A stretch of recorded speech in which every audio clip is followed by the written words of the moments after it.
Welcome back to the channel. Today we're going to be discussing The Shallows, What the Internet is Doing to Our Brain by Nicholas Carr. This is one of the books that's back here on my all-time shelf. And my parents actually bought it for me. It was a book published in 2010, I want to say. And I read it a couple years after that. And it was powerful then, and I think it's still powerful now. The argument is about the different ways that we consume information. And does that lead to a change in how we retain and further elaborate that information, do something with it as humans? And he starts with a very famous quote, "The medium is the message," by Marshall McLuhan. A very famous quote. What both enthusiast and skeptic miss is what McLuhan saw, that in the long run, a medium's content matters less than the medium itself in influencing how we think and act. As our window onto the world and onto ourselves, a popular medium molds what we see and how we see it. And eventually, if we use it enough, it changes who we are as individuals and as a society. And just keep in mind, this is 2010. This is before everyone was locked into their phones all the time. But think about what that medium is, what the medium of the phone does to us as a society. The effects of technology do not occur at the level of opinions or concepts, wrote McLuhan. Rather, they alter patterns of perception steadily and without any resistance. The showman exaggerates to make his point, but the point stands. Media work their magic, or their mischief, on the nervous system itself. And the digital medium eventually leads us to what he calls the shallows, a shallower way of not only thinking, but a shallower way of perceiving our world, of, in a sense, working, developing ourselves. Bruce Friedman, who blogs about the use of computers in medicine, has also described how the internet is altering his mental habits. I now have almost totally lost the ability to read and absorb a longish article on the web or in print, he says. A pathologist on the faculty of the University of Michigan Medical School, Friedman elaborated on his comment in a telephone conversation with me. His thinking, he said, has taken on a staccato quality, reflecting the way he quickly scans short passages of text from many sources online. I can't read War and Peace anymore, he admitted. I've lost the ability to do that. Even a blog post of more than 3 or 4 paragraphs is too much to absorb. I skim it. This is a faculty member of the University of Michigan's medical school. He cannot possibly read something more than 3 or 4 paragraphs. What that means for medical treatment and the future of our society should be at least somewhat alarming to people. O'Shea seems more the rule than the exception. In 2008, a research and consulting outfit called NGenera released a study of the effects of internet use on the young. And what they did was they would put cameras on whatever was being used, a tablet, laptop, etc., to follow the person's eyes to see where they were reading. The company interviewed some 6,000 members of what it calls Generation Net, kids who have grown up using the web. Digital immersion, wrote the lead researcher, has even affected the way they absorb information. They don't necessarily read a page from left to right and from top to bottom. They might instead skip around, scanning for pertinent information of interest. In a talk, I should stop there. If you are tied to a particular point of view, you might only stop for points that confirm your point of view and skip over contradictions. That's very dangerous for knowledge work and for research. At a talk at a recent Phi Beta Kappa meeting, Duke University professor Catherine Hales confessed, "I can't get my students to read whole books anymore." Hales teaches English. The students she's talking about are students of literature. This could be potentially not just people who have to take it in order to get a literature credit to graduate. These might be students in her major. She doesn't make a distinction, which leads me to believe that even her literature students, the people who, like myself, were chasing degrees in literature, they couldn't even finish a book, which is absolutely shocking. Clay Shirky, a digital media scholar at New York University, suggested in a 2008 blog post that we shouldn't waste our time mourning the death of deep reading. It was overrated all along.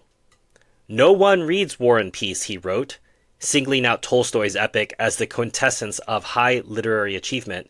It's too long and not so interesting. The idea that something could be too long just cuts to the idea of only short things, only things that are summaries are worth reading. There's an argument to be made about the effectiveness or the speed of reading something short, but to say that because it's too long, it's not worth reading. And he says it's not so interesting. I'm not one of these people that puts War and Peace on the top of my all-time list. In fact, it's not even on my all-time list, but it doesn't mean it wasn't a book that I read. Didn't mean I didn't enjoy reading it, and that I didn't consider it a high literary achievement when I finished reading it. He continues, people have increasingly decided that Tolstoy's sacred work isn't actually worth the time it takes to read it. Obviously, on this channel, you can tell we probably disagree with these sentiments. The same goes for Proust's In Search of Lost Time and other novels that until recently were considered, in Shirky's cutting phrase, very important in some vague way, and he capitalizes V and I. Indeed, he says, we've been emptily praising writers like Tolstoy and Proust all these years. Our old literary habits were just a side effect of living in an environment of impoverished access. Now that the net has granted us abundant access, Shirky concluded, we can at last lay those tired habits aside. The idea that now the internet has given us access to many things, we don't have to go back to these old, long classics because we've just been scammed all our lives. Now that we have the internet, we're so much smarter. I leave you, dear watchers and listeners, to examine the truthfulness of that statement in your own lived experience about how the internet has made us all so much smarter now. The adult brain, it turns out, is not just plastic, but as James Olds, a professor of neuroscience who directs the Krasnow Institute for Advanced Study at George Mason University puts it, very plastic. Or as Merzenich himself says, massively plastic. The plasticity diminishes as we get older. Brains do get stuck in their ways, but it never goes away. And this is why you've heard me advocate on this channel numerous times to cultivate a student mind, a beginner's mind, always be open to learning new information. Our neurons are always breaking old connections and forming new ones, and brand new nerve cells are always being created. The brain, observes Olds, has the ability to reprogram itself on the fly, altering the way it functions. And one of the ways that I can relate to that statement and what Carr is getting at in the book is the fact that I grew up having to memorize phone numbers for when I was off with my friends somewhere and I had to use a payphone to call my mom. I had to have a number of numbers memorized. Today, first of all, I don't know the numbers in my phone. I only know it because my phone keeps it. But even if I'm trying to transmute it from, I have it written down somewhere and I need to keep it in my head for a short amount of time and then write it down somewhere else, I have difficulty with that because I have rewired my brain from how it was when I was younger, in which I could memorize a 10-digit phone number, I think within 30 seconds quite effectively, maybe sometimes 1 or 2 minutes. To now, I can't even hold it in my head necessarily for 10, 15, 20, 30 seconds to transfer it to something else. I haven't told my brain that it needs to develop the muscle of short-term memory to hold those numbers anymore. And so my brain has moved on and evolved in a different way. That's what's going on here. I've seen that happen in my own life. My brain has reprogrammed itself to exist in new molds based on changes in technology and the way that we interact with each other. Navigating the web requires a particularly intensive form of mental multitasking. In addition to flooding our working memory with information, the juggling imposes what brain scientists call switching costs on our cognition. And I think probably a lot of viewers of this channel have heard me talk about switching costs before and how dangerous they are. That's the importance. That's why we should focus on single tasking and batching our work. If I'm going to work on emails for an hour before switching over to something. Do not work on emails and then keep switching back and forth. You're going to lose efficiency based on what these are called switching costs. Every time we shift our attention, our brain has to reorient itself, further taxing our mental resources. As Maggie Jackson explains in Distracted, her book on multitasking, the brain takes time to change goals, remember the rules needed for the new task, and block out cognitive interference from the previous, still vivid activity. Many studies have shown that switching between just two tasks can add substantially to our cognitive load, impeding our thinking and increasing the likelihood that we'll overlook or misinterpret important information. In one simple experiment, a group of adults was shown a series of colored shapes and asked to make predictions based on what they saw. They had to perform the task while wearing headphones that played a series of beeps. In one trial, they were told to ignore the beeps and just concentrate on the shapes. In a second trial, using a different set of visual cues, they were told to keep track of the number of beeps. After each go-through, they completed a test that required them to interpret what they had just done. In both trials, the subjects made predictions with equal success, but after the multitasking trial, they had a much harder time drawing conclusions about their experience. Switching between the two tasks short-circuited their understanding. They got the job done, but they lost its meaning. Our results suggest that learning facts and concepts will be worse if you learn them while you're distracted, said the lead researcher, UCLA psychologist Russell Poldrack. On the net, where we routinely juggle not just two but several mental tasks, the switching costs are all the higher. And this might be an argument against audiobooks if you are in a situation that requires a lot of mental load. So, for example, I think classically, if you're out mowing the lawn, for those who have lawns to mow, and you're just drawing, in a sense, paths, or if you are driving on a straight highway with no changes for, let's say, 100 kilometers or 50 miles, however it might be, your mental load is low. You simply need to stay on the road, observe things, and you can dedicate some time to simply listening to an audiobook. But any other time, let's say you're in stop-and-go traffic, you'll find that your ability to listen to an audiobook attentively declines massively. It's because your brain is taken up with surviving, making sure you don't get into a crash. And so that's the mitigation that I think anyone can see. The evidence is there when listening to audiobooks or podcasts, that if you have another task that's taking up a lot of your attention versus a task that maybe doesn't take any of your attention, that you do automatically, that you've done so many times that you don't think about it, like let's say taking a walk around a park that you know very well, that you can do that walk and in a sense tune everything out and just listen to the audiobook. That's an entirely different thing than a task that requires your attention. Here's another one of the many studies that are cited in the book. One of the participants in the study told you, "I find that my patience with reading long documents is decreasing. I want to skip ahead to the end of long articles." Another said, I skim much more when reading HTML pages than I do with printed materials. It's quite clear, Lou concluded, that with the flood of digital text pouring through our computers and phones, people are spending more time on reading than they used to. But it's equally clear that it's a very different kind of reading. A screen-based reading behavior is emerging, he wrote, which is characterized by browsing and scanning, keyword spotting, one-time reading, and nonlinear reading. The time spent on in-depth reading and concentrated reading is, on the other hand, falling steadily. Sort of reading that we would encourage on this channel. The deep reading which leads to reviewing a book.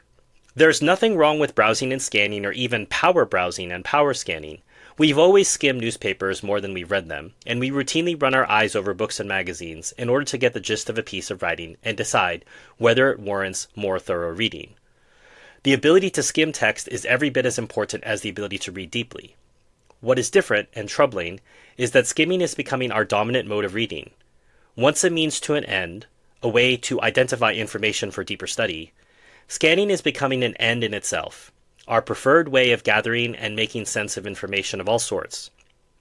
We've reached the point where a Rhodes Scholar, like Florida State's Joe O'Shea, a philosophy major no less, is comfortable admitting not only that he doesn't read books, but that he doesn't see any particular need to read them.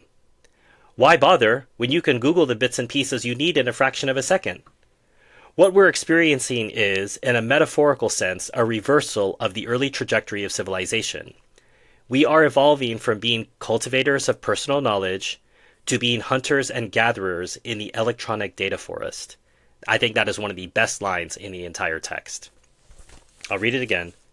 What we're experiencing is, in a metaphorical sense, a reversal of the early trajectory of civilization. We are evolving from being cultivators of personal knowledge to being hunters and gatherers in the electronic data forest. Oof. Clive Thompson, the Wired writer, refers to the net as an outboard brain that is taking over the role previously played by inner memory.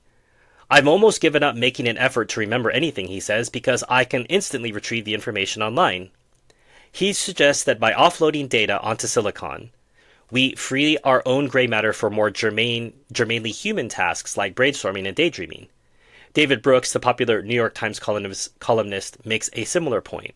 I had thought that the magic of the information age was that it allowed us to know more, he writes. But then I realized the magic of the information age is that it allows us to know less.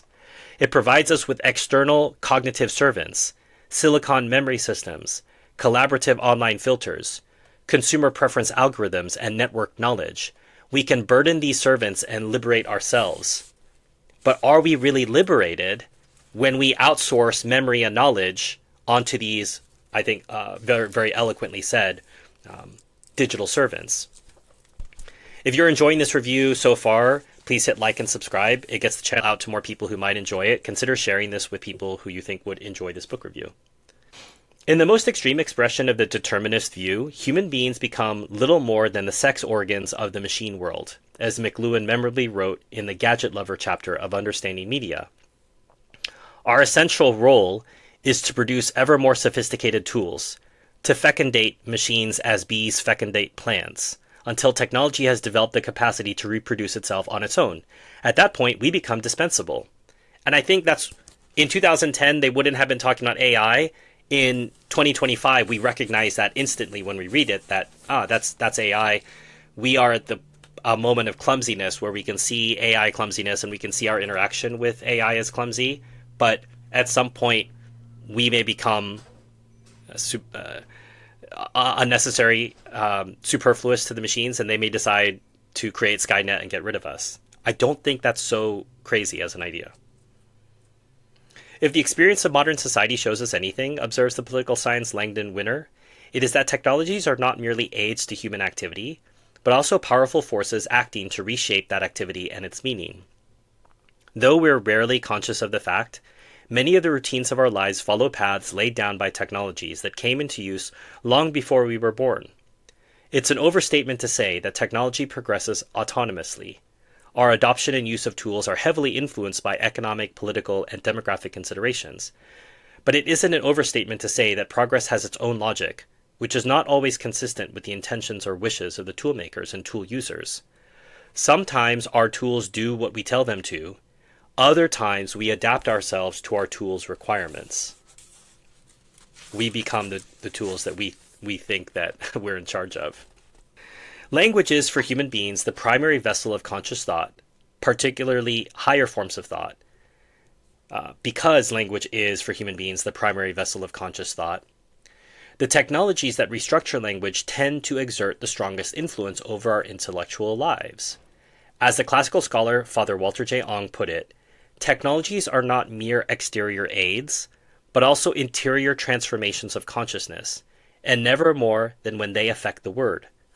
The history of language is also a history of the mind. What's a case study of this? Google. Now, people may not know this, but Google for many years considered it an error to return a list of links. The innovation ensured that Google's ads would remain, as the company put it, relevant to the topics of searches. Junk ads would automatically be screened from the system. If searchers didn't find an ad relevant, they wouldn't click on it and would eventually disappear from Google's site. So what Google was hoping to do was to learn what answers were relevant so that it could give you an answer. It considered it an error if you asked a question and it gave you a bunch of links. They wanted you to ask, and this is in 2010, they wanted you to ask a question and then be given the answer.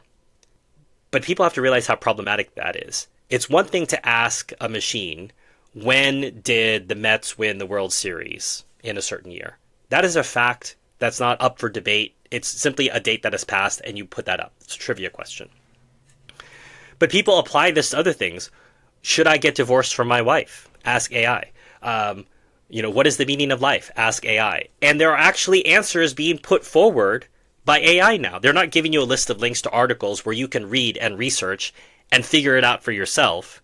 AI is purporting to give you those answers. And there are people making decisions in their lives based on what AI tells them because Google thinks it's an error to deliver results. It wants you to deliver an answer.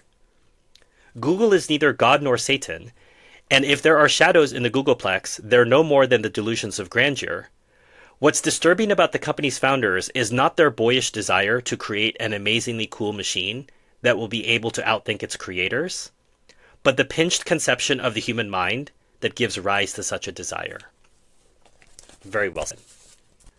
Unlike a computer, writes Nelson Cowan, an expert on memory who teaches at the University of Missouri, the normal human brain never reaches a point at which experiences can no longer be committed to memory. The brain cannot be full. Says Torkel Klinkberg, the amount of information that can be stored in long-term memory is virtually boundless. Evidence suggests, moreover, that as we build up our personal store of memories, our minds become sharper. The very act of remembering, explains clinical psychologist Sheila Crowell in the Neurobiology of Learning, appears to modify the brain in a way that can make it easier to learn ideas and skills in the future. And this is why I very much value the process of memorization. I was working with one of my close friend's children the other day about the multiplication tables, and I was baffled. She was trying to work out what 9 times 8 was, and I said, you don't just have this memorized? And they don't even teach memorization of the times tables in schools anymore. Forget about, learning speeches or poems. I grew up in an era where I had to memorize speeches and give them as part of a history class. I memorized JFK's inaugural address. I don't know how long that is. It's at least a 20-minute long speech. I gave that speech, memorized. And I look back now and I can't believe I did that as a 17-year-old, but it just shows you my 17-year-old brain was perfectly capable of memorizing an entire inaugural address. I can do that now, but I have to train my brain to do that. And if you don't use powers that your brain has, they will be taken from you. Doesn't mean, remember, there's neuroplasticity. You can go back and reclaim it, but I would urge you to try to reclaim that now. Memorize poems now. Memorize speeches now. And you'll get to the conclusion of Fahrenheit 451, spoiler alert, where people embody books by memorizing the books, and then they have captured that book forever. And then they can just share it out when people want to read that book. They can just recite it for them. The offloading of memory to external databanks doesn't just threaten the depth and distinctiveness of the self, it threatens the depth and distinctiveness of the culture we all share. In a recent essay, the playwright Richard Foreman eloquently described what's at stake. I come from a tradition of Western culture, he wrote, in which the ideal, my ideal, was the complex, dense, and cathedral-like structure of the highly educated and articulate personality, a man or woman who carried inside themselves a personally constructed and unique version of the entire heritage of the West. But now, he continued, I see within us all, myself included, the replacement of complex inner density with a new kind of self, evolving under the pressure of information overload and the technology of the instantly available. As we are drained of our inner repertory of dense cultural inheritance, Foreman concluded, we risk turning into pancake people, spread wide and thin as we connect with the vast network of information assessed by the mere touch of a button, but not having any depth or strength. We just collapse. Culture is more than the aggregate of what Google describes as the world's information. It's more than what can be reduced to binary code and uploaded onto the net. To remain vital, culture must be renewed in the minds of the members of every generation. Outsource memory, and culture withers. A fascinating, vital, and important book.